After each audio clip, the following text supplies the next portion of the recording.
Be ready? Start. It is a settled principle of law that the evidence of interested and related witnesses should be considered with caution and until and unless it is found to be trustworthy, the conviction of accused on the basis of evidence of related or interested witness is not justified. Stop. In view of the discussions made above and considering the unnatural conduct of PW1 and PW2, I am of the considered view that they are not proved to be eyewitnesses of the incident of enticing away victim by accused appellant in presence of co-accused persons and otherwise, and their testimony is neither reliable nor trustworthy. Stop. Stanza. In the present case, the only eyewitnesses of the incident PW1 and PW2 are admittedly closely related witnesses, and their conduct has been found unnatural in not disclosing and not helping the first informant. Stop. The conduct of father of the victim in not lodging the FIR and not appearing before the trial court for stating on oath that his daughter is missing and has been enticed away by the accused appellant with the help of other co-accused or otherwise, and the conduct of PW3 first informant, who himself is a law graduate and is also alleged to be an advocate, in not mentioning the names of alleged eyewitnesses in the FIR and lodging of FIR with inordinate delay of 4 days at midnight without any whisper about the love affairs, if any, between the victim and the accused appellant, and further the undisputed disability of accused appellant makes the entire prosecution story highly improbable and doubtful and gives strength to the arguments that the father of the victim and his family members, including first informant, on account of property dispute have falsely implicated the accused appellant and his family members due to suspicion. Stop. In view of the facts and circumstances of the case, there is sufficient reason for drawing adverse interference against the prosecution for not producing the parents of victim to be witness box before the trial court. Stop.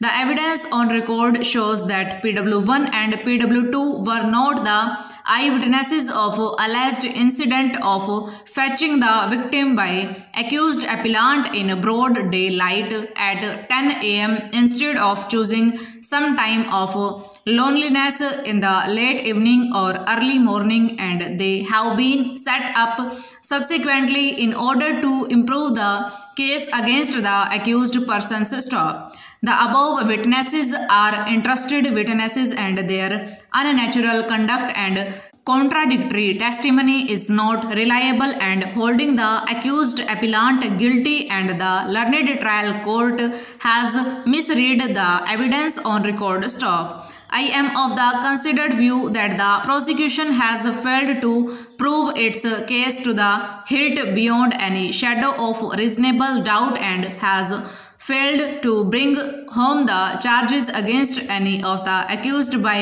any cogent, reliable, independent and trustworthy evidence. Stop. Considering the totality of facts and circumstances, it is a fit case where the accused appellant is entitled to be given the benefit of doubt, and the prosecution case is liable to be rejected. Stop. The accused appellant is also entitled for an order of acquittal. Stop. Stanza.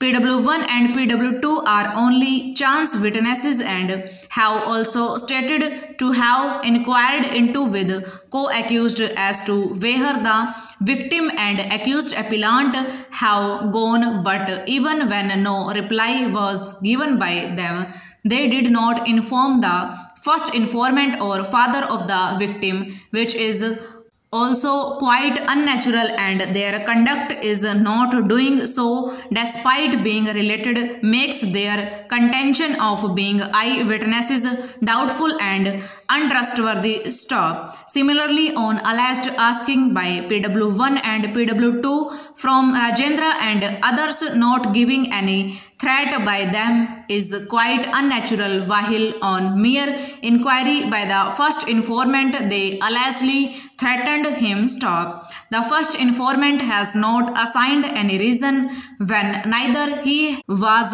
eyewitness of the occurrence nor got any information from alleged eyewitnesses. Then why and on what ground he approached the family members of accused appellant, that is co-accused persons, for inquiring about the victim. Stop. Stanza. Shri Raghavendra Kumar Singh, learned senior counsel for the respondent university, has invited the attention of the court to the entire material relating to parliamentary debates, the deliberations of the standing committee of the parliament, and the objects and reasons to contend that firstly the university was established under a special act, namely the 1994 Act. Stop.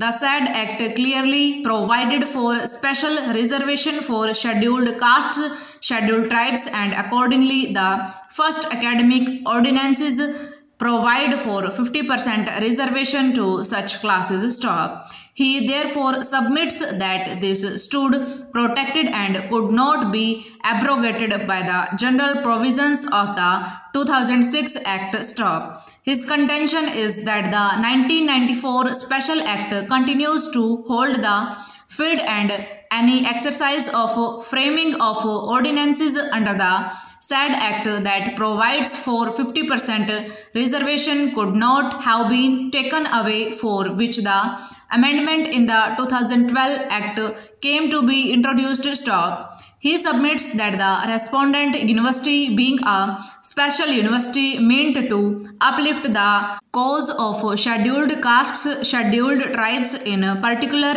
is fully justified in providing 50% reservation, which stands protected under Article 15 within bracket 5 of the Constitution of India. Stop. He submits that even if the validity of the 2006 Act has been upheld, the same does not abrogate the provisions of the 1994 Act that can still exist independently and which now stands even otherwise protected with the 2012 Amending Act. Stop. He contends that the petitioners, having not challenged the competence of the Parliament or prayed for declaring the said provisions as ultra vires to Part 3 of the Constitution of India, the wisdom of the legislature in introducing the statutory limitations cannot be said to be violative of Article 14 of the Constitution of India. Stop. He submits that the provisions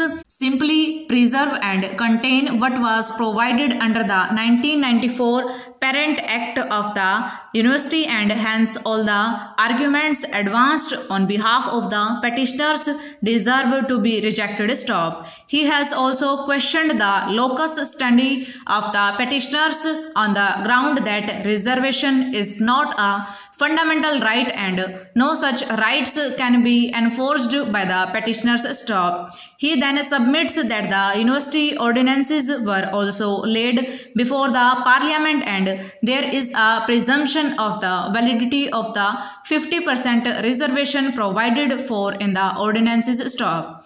On the issue of interpretation, he submits that the provisos, if literally as they stand, carve out an exemption which does not in any way violate either the main clause of section 3 being an exception to the same, and once having been included, the wisdom of the Parliament or the reasonable thereof cannot be questioned by the petitioners. Stop. He submits that the purpose of a proviso is to make a provision which but for the proviso would not be in the main section, and the same can also simultaneously stand with the main section stop. There is a presumption against implied repeal. As such, the 2006 Act does not override the 1994 Act, which is a special act. Stop stanza. Shri S.K. Pandey, learned senior counsel for the